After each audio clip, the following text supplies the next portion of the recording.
Assalamualaikum warahmatullahi wabarakatuh. Selamat siang semuanya. Baik, untuk pertemuan ke-7 ini kita akan membahas tentang kista ovarium. Kista ovarium ini sering dikaitkan ya, terutama pada masyarakat awam dengan kanker ovarium. Padahal tidak semua kista ovarium ini berpotensi menjadi ganas atau kanker. Tentunya dengan penanganan yang tepat, kista ovarium ini bisa diatasi karena sangat bermacam jenisnya ya kista ovarium ini, dan tidak melulu arahnya kepada keganasan atau kanker. Ya, tentunya kista ini agar tidak semakin parah ya memang harus segera ditangani.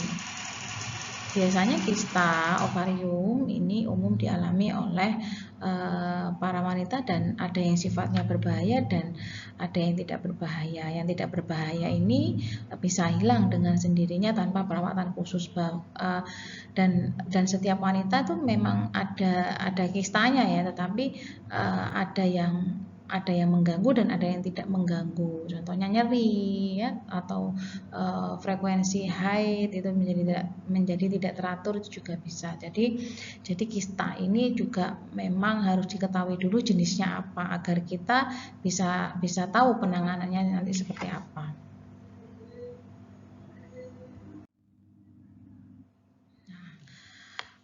Hal yang membuat kista ovarium ini berbahaya ini ketika ada pecah ya, ada kondisi pecah ya, dan ukurannya mungkin terlalu besar ya, sehingga nanti bisa menghalangi suplai darah kepada ovariumnya. Nah, kalau sesuai definisi, kista ini berarti kantung yang berisi cairan. Kista ovarium atau kista indung telur berarti kantung berisi cairan normalnya berukuran kecil ya, terletak di indung telur atau ovarium. Kista indung telur ini dapat terbentuk kapan saja dan pada masa pubertas sampai pada masa menopause ya. Juga selama masa kehamilan juga wanita ini juga bisa mengalami yang namanya kista. Kalau ditinjau dari penyebabnya atau etiologinya, sampai sekarang kista ovarium ini belum sepenuhnya dimengerti ya, tetapi ada beberapa teori yang menyebutkan bahwa adanya gangguan hormon, terutama hormon estrogen dan mekanisme umpan balik ovarium dan hipotalamus. Jadi ada gangguan pada hormon ini sehingga yang semestinya kista itu tidak mengganggu, tapi karena ukurannya yang terlalu besar atau suplai oksigennya tidak bisa mengalir dengan lancar, maka menyebabkan gejala-gejala yang memang harus ditangani. Kista ovarium ini disebabkan oleh gangguan pembentukan hormon pada hipotalamus, hipofisis, dan ovarium. Ya, kemarin kita sudah membahas tentang hormon yang mengatur tentang kondisi ovarium, juga keluarnya ovarium, sehingga nanti hubungannya dengan fertility. Gagalnya sel telur atau folikel untuk berovulasi. Jadi yang semestinya sel telur 1 bulan sekali itu dikeluarkan dari ovarium melalui tuba Fallopi. Nah, ini tidak bisa keluar. Nah, kenapa kok tidak bisa keluar? Ada faktor penyebab yang mendukung seperti stres, kecapean, sehingga hormonnya tidak stabil, sehingga yang seharusnya bisa jalan sel telurnya nggak bisa jalan, akhirnya tertumpuk dan itu membentuk kista.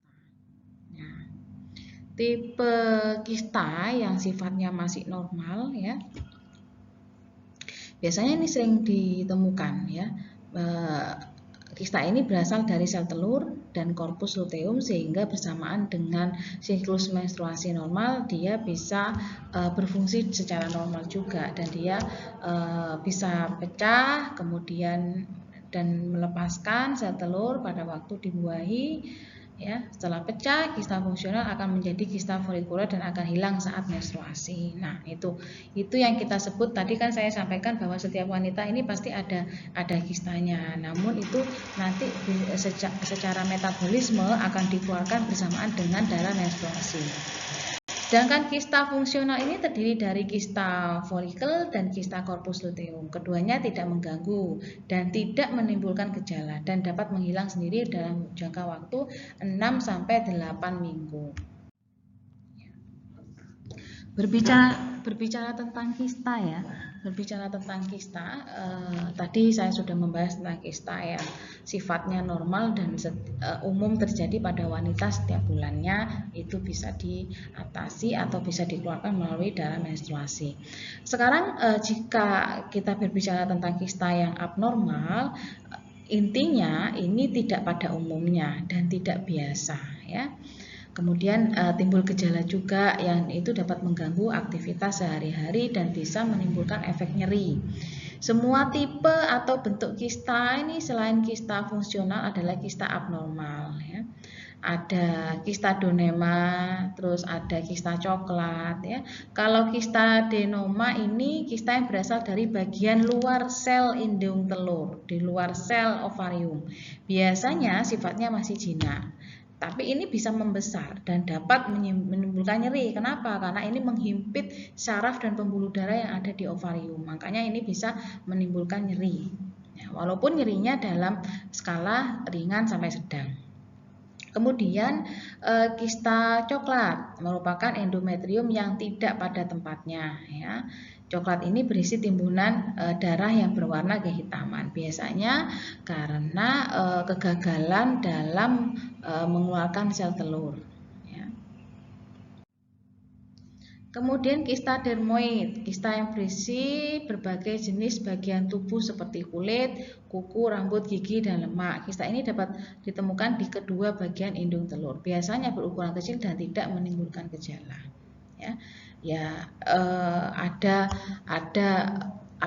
Ada ekskresi yang tidak ada bahan atau materi ekskresi yang tidak bisa dikeluarkan secara normal sehingga tertumpuk menjadi kista dermoid ini.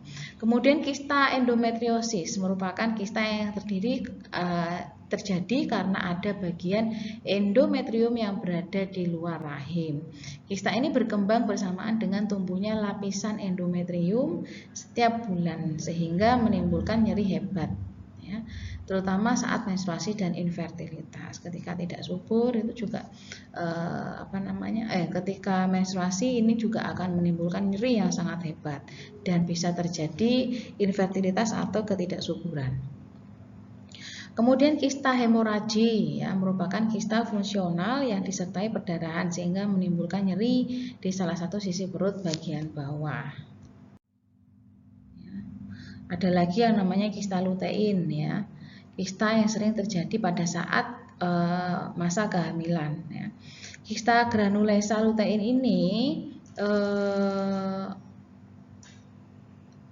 biasanya diakibatkan dari penimbunan darah yang berlebihan saat menstruasi dan bukan akibat dari tumor ya. Bisa sampai 5-7 cm 5, 6, 7 ya, besarnya seperti itu. Jadi lumayan ya untuk benda asing yang berada di dalam rahim kita itu sangat mengganggu, menyebabkan rasa tidak enak di daerah panggul. Jika pecah akan terjadi perdarahan di rongga perut. Pada wanita yang tidak hamil, kista ini menyebabkan menstruasi terlambat ya, diikuti dengan perdarahan yang tidak teratur. Kalau kista TK lutein ini kita masih bicara tentang kista yang terjadi pada saat kehamilan ya. Merupakan kista yang berisi cairan bening dan berwarna seperti jerami ya. Kista ini berkaitan dengan tumor ovarium dan terapi biasanya ada orang yang terapi hormon sehingga kelebihannya itu menumpuk di salah satu bagian uterus ya. Kemudian kista polikistik ovarium ini terjadi karena kista tidak dapat pecah dan melepaskan sel telur secara kontinu yang tadi saya sampaikan. Setiap bulan kita akan mengeluarkan kista dan ini tidak bisa keluar ya. Ovarium ini akan membesar karena bertumpuk kista yang tidak bisa keluar ini. Untuk kista polikistik ovarium ini menetap operasi harus dilakukan untuk mengangkat kista tersebut agar tidak menimbulkan gangguan dan rasa sakit. Memang harus diambil karena ini kan memang seyogyanya memang dia keluar setiap bulannya, tapi karena ada gangguan jadi dia tidak bisa keluar dan harus dipaksa keluar dengan cara operasi. Kista ovarium ada yang bersifat jinak dan ada yang sifatnya kanker. Biasanya kista ini berukuran kecil jika dia bersifat jinak. Ya, kista ovarium ini sering ditemukan secara tidak sengaja pada pemeriksaan rutin. Ya, biasanya gejalanya atau manifestasi klinisnya apa saja? Sering tanpa gejala itu juga ada. Nyeri pada saat menstruasi, nyerinya itu bukan hanya nyeri dismenor biasa, tetapi nyeri yang berat ya, skala berat. Nyeri di perut bagian bawah, nyeri pada saat berhubungan badan, nyeri pada punggung terkadang menjalar sampai ke kaki. Terkadang disertai nyeri saat buang air kecil atau buang air besar. Siklus menstruasi tidak teratur, bisa juga jumlah darah yang terlalu banyak. Jadi darahnya terlalu banyak ketika dia menstruasi. Sudah nggak teratur, tapi ketika dia mens, dia mengeluarkan darah yang terlalu berlebihan. Kemudian kalau beda lagi dengan kanker ovarium ya, gejalanya ada perubahan menstruasi, rasa sakit atau sensasi nyeri saat bersenggama ya, gangguan pencernaan yang menetap seperti kembung, mual ya, perubahan kebiasaan buang air kecil ya, contohnya sukar buang air besar, sembelit ya, perubahan berkemih, sering kencing, perut membesar, salah satu cirinya adalah celana terasa sesak.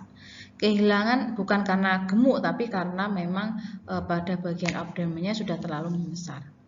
Kemudian kehilangan selera makan dan rasa cepat kenyang. Perut itu mudah terasa penuh, rasa mudah capek dan selalu kurang tenaga. Nyeri pada tulang punggung bawah atau low back pain ya. Untuk menegakkan diagnosis dia termasuk kista yang normal, abnormal, atau bahkan kanker ovarium, maka perlu ditegakkan melalui pemeriksaan secara ultrasonografi atau USG ya pada bagian abdomen dan transvaginal. Terus kolposkopi, kemudian pemeriksaan darah ya, itu juga sangat dibutuhkan untuk menegakkan diagnosisnya dia. Oke, ini USG yang terlihat di sini ada kistanya ya di sini. Jadi ini strukturnya itu ada yang oval ya, terus bagian tepinya belakang kista nampak seperti ada bayangan ya ini ya. Kemudian ada yang terdiri dari beberapa bagian-bagian, ada yang hanya satu saja ya. Kadang-kadang juga ada seperti bintik-bintik ya, yang halus tuh ya. Nah, ini karena bentuk darah itu kan tidak bisa kita patenkan harus seperti ini.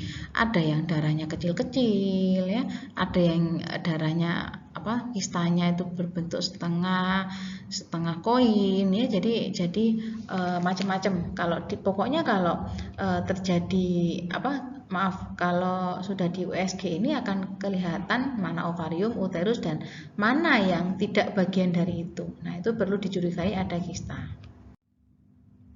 Kemudian pemeriksaan laboratorium yaitu seperti pemeriksaan sekret ya, yang meliputi ada Trichomonas, ada jamur, bakteri batang, bakteri kokus, epitel, leukosit, eritrosit, epitel dan pH, dan hematologi misalkan Hb. Baik, itu tadi saya sudah menjelaskan tentang kista yang normal, abnormal, dan yang menuju pada kanker. Ya, baik, terima kasih untuk yang sudah menyimak materi singkat dari saya tentang macam-macam dari kista. Dan dari sini kita jadi tahu ya bahwa kista itu bukan hanya kista saja, tapi ada macam-macamnya dan ada yang berbahaya dan ada yang tidak berbahaya. Yang tidak berbahaya intinya tadi itu bisa dikeluarkan secara metabolisme melalui menstruasi yang biasa terjadi. Terima kasih. Wassalamualaikum warahmatullahi wabarakatuh.